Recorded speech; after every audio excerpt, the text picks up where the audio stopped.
तो यहाँ पर मेरी टोटल 2 कंपनियां नजर आ रही हैं और इन दोनों में डेट ऑफ ज्वाइनिंग यहाँ पर ऊपर दिख रहा होगा आपको, date of joining and date of exit ये चीजें दिख रही हैं। इस यहाँ पर मैं पहली वाली कंपनी का मार्क ऑफ एग्जिट यानी डेट ऑफ एग्जिट डाल लूंगा। तो आपको यहाँ पर ये देखना है कि आप कौन सी कंपनी का डेट ऑफ एग्जिट डालना चाहते हैं। Mark of exit, date of exit यानी ये डेट जो है बहुत जरूरी होती है। अगर आप किसी कंपनी में काम कर रहे होते हैं और उसके बाद जब आप उस कंपनी को छोड़ देते हैं तो ये डेट डालना बहुत जरूरी होता है, क्योंकि इसी की वजह से आपका पूरा पैसा फाइनल पेमेंट निकलती है या फिर आपके एक अकाउंट से दूसरे अकाउंट में पीएफ का पैसा ट्रांसफर होता है।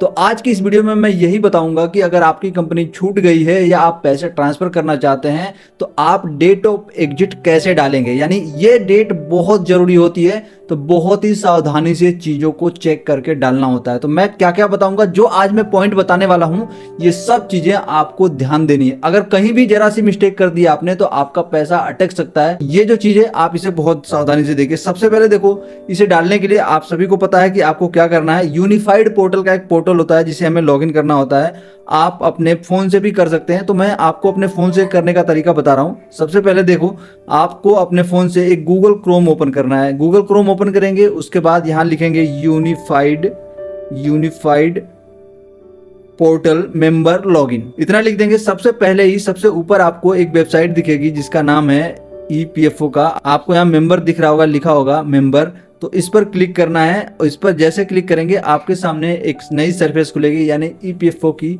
ऑफिशियल वेबसाइट खुल जाएगी जिसके माध्यम से आप अपने पीएफ के सभी काम को कर सकते हैं। तो ईपीएफओ का सरफेस कुछ इस तरीके से खुलता है, आप देख रहे हैं। यहाँ पर आपको सिंपल ओके पे क्लिक करना है। उसके बाद थोड़ा सा स्क्रॉल करके नीचे आना है। यहाँ पर 2 चीजें दिख रही हैं, इवेंट नंबर और उसके नीचे लिखा हुआ है पासवर्ड। तो ये 2 चीजें आपको डालना होगा। अगर आपको पीएफ का पासवर्ड नहीं पता है तो नीचे यहाँ लिखा हुआ है फॉरगेट पासवर्ड, इस पर क्लिक करना है। यहाँ इवेंट नंबर डलेगा और इस जगह पे पासवर्ड डलेगा। जैसा कि मैंने आपको बताया था अभी कि पासवर्ड नहीं पता है तो फॉरगेट पासवर्ड पर क्लिक करके आप पासवर्ड बना सकते हैं। उसके बाद जैसे आपका पासवर्ड बन जाए तो आप यहाँ इवेंट नंबर डालकर पासवर्ड डालकर उसके बाद साइन इन पर क्लिक करेंगे। तो मैं ये भी प्रोसेस दिखा देता हूँ। तो एक एक करके सभी हम अपना इवेंट नंबर डाल लेते हैं। इवेंट नंबर और पासवर्ड डालने के बाद यहाँ पर साइन इन लिखा हुआ है, इस पर क्लिक करना है। इस पर क्लिक करते ही आपके कुछ सेकंड में आपके रजिस्टर्ड आधार मोबाइल नंबर पर ओटीपी आएगा। जैसे आपको यहाँ दिख रहा है, आपके लास्ट 4 डिजिट के मोबाइल नंबर दिख रहे हैं, जिसके माध्यम से आपको ये पता हो जाएगा कि आपके किस मोबाइल नंबर पर ओटीपी गया हुआ है और कौन से नंबर आपके आधार कार्ड से जुड़ा हुआ है। ओटीपी यहाँ नीचे टाइप करना होगा। आप देख रहे हैं यहाँ लिखा हुआ है 1 टाइम पासवर्ड। यहाँ 6 अंकों का ओटीपी लिखना है और उसके बाद आपको सिंपल सबमिट बटन पे क्लिक कर देना है। सबमिट पे क्लिक करने के बाद हमारा पोर्टल कुछ इस तरीके से लॉगिन होता है। यहाँ पर एक अलर्ट मिलेगा आपको जिसमें फाइल ई नॉमिनेशन लिखा होगा और दूसरा जो होगा ओके करने के लिए आएगा। जिसके बाद आप जैसे ओके करेंगे आपके सामने से ये पॉपअप जो छोटा सा है ये हट जाता है। उसके बाद कुछ इस तरीके की इंटरफेस हमारे सामने दिखती है और हमारे सामने कुछ मेंबर की प्रोफाइल की डिटेल्स दिखती हैं। तो इसे हमें इग्नोर कर देना है। हमें सबसे पहले जिस मेन्यू में जाना है, जिस ऑप्शन में जाना है, वो चीज़ें मैं आपको बता देता हूँ और क्या क्या आपको यहाँ पर किन बातों का ध्यान देना है वो चीज़ आप बहुत सावधानी से ध्यान से सुनिए, क्योंकि यहाँ से वीडियो को स्किप करना आपके लिए नुकसानदायक हो सकता है और आपके पैसे को फंसा सकता है, आपका पीएफ का ये जो इन्फॉर्मेशन है। अब देखिए यहाँ पर आपको ऊपर 3 लाइन्स दिख रही होंगी, जैसा कि आप देख रहे हैं ऊपर। यहाँ पर इस पर 3 लाइन्स पर क्लिक करना है। यहाँ पर आपको टोटल 6 मेन्यू मिलेंगे। इन 6 मेन्यू में आपके सबसे काम के जो मेन्यू हैं, तीसरे और 5वें नंबर का मेन्यू जो है वो बिल्कुल काम का है। तो हमें सबसे पहले ऑनलाइन सर्विसेज में आना है। ऑनलाइन सर्विसेज में आपको यहाँ पर भी कई सारे ऑप्शन दिखेंगे और इन ऑप्शनों में सबसे पहले हम दूसरे नंबर के ऑप्शन यानी मेंबर सर्विस हिस्ट्री को चूज करेंगे। इस ऑप्शन को चुनने से, इसको चूज करने से हमें ये पता लगेगा कि एक कंपनी को छोड़कर हमने दूसरी कंपनी कब ज्वाइन किया था, जिसके बिहाफ पर हम पहली कंपनी के डेट ऑफ एग्जिट यानी मार्क एग्जिट को डाल सकेंगे। तो सबसे पहले हम मेंबर सर्विस हिस्ट्री में चलते हैं और यहाँ पर कुछ चीज़ें चेक करते हैं। जैसा आप देख रहे हैं यहाँ पर कुछ चीज़ें इन्फॉर्मेशन हमारे सामने आ गई। तो यहाँ पर मेरी टोटल 2 कंपनियां नज़र आ रही हैं और इन दोनों में डेट ऑफ ज्वाइनिंग यहाँ पर ऊपर दिख रहा होगा आपको, date of joining and date of exit ये चीज़ें दिख रही हैं, जिसकी वजह से मुझे पहली कंपनी का डेट ऑफ ज्वाइनिंग और दूसरी कंपनी का डेट ऑफ ज्वाइनिंग मुझे पता लग गया। तो इस बिहाफ पर मैं पहली वाली कंपनी का मार्क ऑफ एग्जिट यानी डेट ऑफ एग्जिट डाल लूंगा, जिसके लिए मुझे वापस से 3 लाइन्स वाले पे आना है। उस पर क्लिक करके मैनेज जो मेन्यू है इस पर क्लिक करना है। यहाँ पर आपको सबसे नीचे 5वें नंबर पे मार्क एग्जिट दिख रहा होगा, इस पर क्लिक करना है। देखो, mark of exit date of exit डालने के 2 तरीके होते हैं। एक एम्प्लॉय खुद से डाल सकता है, दूसरा कंपनी खुद से डाल सकते हैं, यानी दोनों तरीके से मार्क ऑफ एग्जिट डलते हैं। यानी आप भी खुद डाल सकते हैं और एम्प्लॉयर भी डाल सकता है, यानी आपकी कंपनी डाल सकती है। तो यहाँ पर आप देख रहे होंगे सबसे पहले ही आपको दिख रहा है एम्प्लॉयमेंट और उसके नीचे लिखा हुआ है सेलेक्ट एम्प्लॉयमेंट। इस पर क्लिक करना है। इस पर क्लिक करेंगे तो आपको कुछ कंपनियां दिखेंगी जिनकी जिनकी मार्क ऑफ एग्जिट नहीं डली हुई है। तो आपको यहाँ पर ये देखना है कि आप कौन सी कंपनी का डेट ऑफ एग्जिट डालना चाहते हैं। तो जिस डेट में आपने कंपनी छोड़ा था, अगर आपको वो डेट पता है तो आप वही डेट डालिए।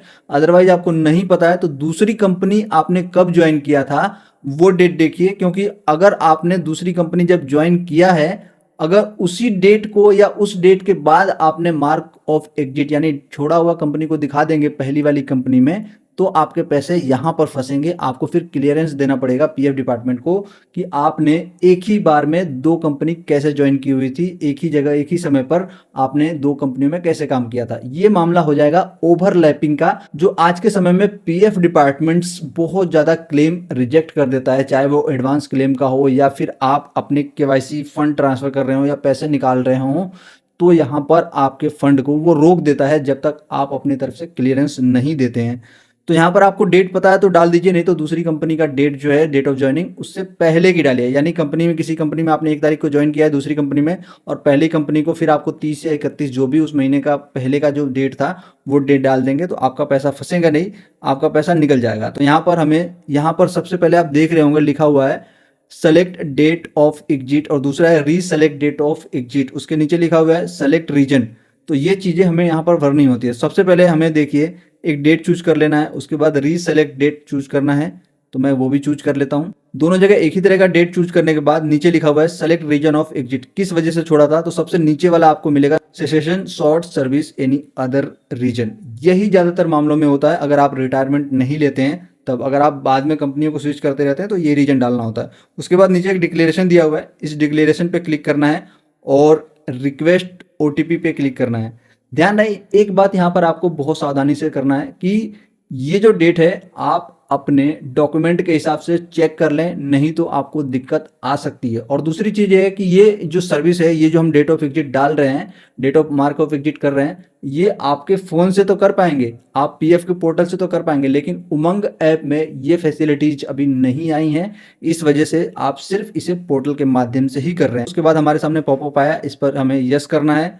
यस करने के बाद थोड़ा सा स्क्रॉल करके आना है, हमारे पास ओटीपी आ चुका है। ओटीपी फीड करने के बाद एक और डिक्लेरेशन दिया हुआ है, इस पर क्लिक करना है और उसके बाद सीधे स्क्रॉल करके नीचे की तरफ आ जाना है, जहां पर हमें अपना ये फॉर्म जो है वो सबमिट करना है। तो स्क्रॉल करके नीचे आइए और इस पर सबमिट पे जो लिखा हुआ है सबमिट, इस पर क्लिक करके आप अपने इस फॉर्म को अपडेट कर सकते हैं, यानी अपने डिटेल्स को चेंज कर सकते हैं। तो यहाँ सिंपल अपडेट लिखा हुआ है, इस पर क्लिक करेंगे, हमारी जो date of mark of exit है उसका अलर्ट आ जाएगा कि सक्सेसफुली अपडेट हो चुकी है, जिसे आप चेक कर सकते हैं। इस पर जैसे ओके है, इस पर क्लिक करेंगे तो आपके नीचे ही यानी जहां पर आपने सेलेक्ट एम्प्लॉयमेंट लिखा हुआ है उसके नीचे लिखा हुआ है date of exit seeding history. यहाँ आप चेक कर सकते हैं जिस कंपनी का अभी हमने मार्क ऑफ एग्जिट यानी डेट ऑफ एग्जिट डाला है वो इस हिस्ट्री में आ चुका है। डेट मीन्स ये है कि ये जो डेट ऑफ एग्जिट है वो सक्सेसफुली रजिस्टर्ड हो चुका है और पॉपअप के माध्यम से हमें वो चीज़ पता लग गई थी।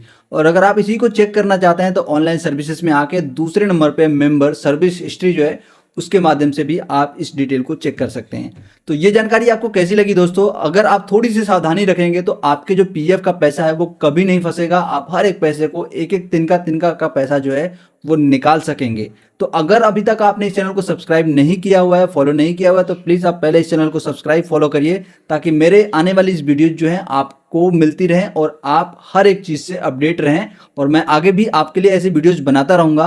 आप मुझे कमेंट सेक्शन में बताते रहिए कि आपको किस किस टॉपिक पे आपको वीडियो चाहिए। फिर मिलते हैं। जय हिंद, वंदे मातरम, राधे राधे, जय श्री कृष्ण दोस्तों।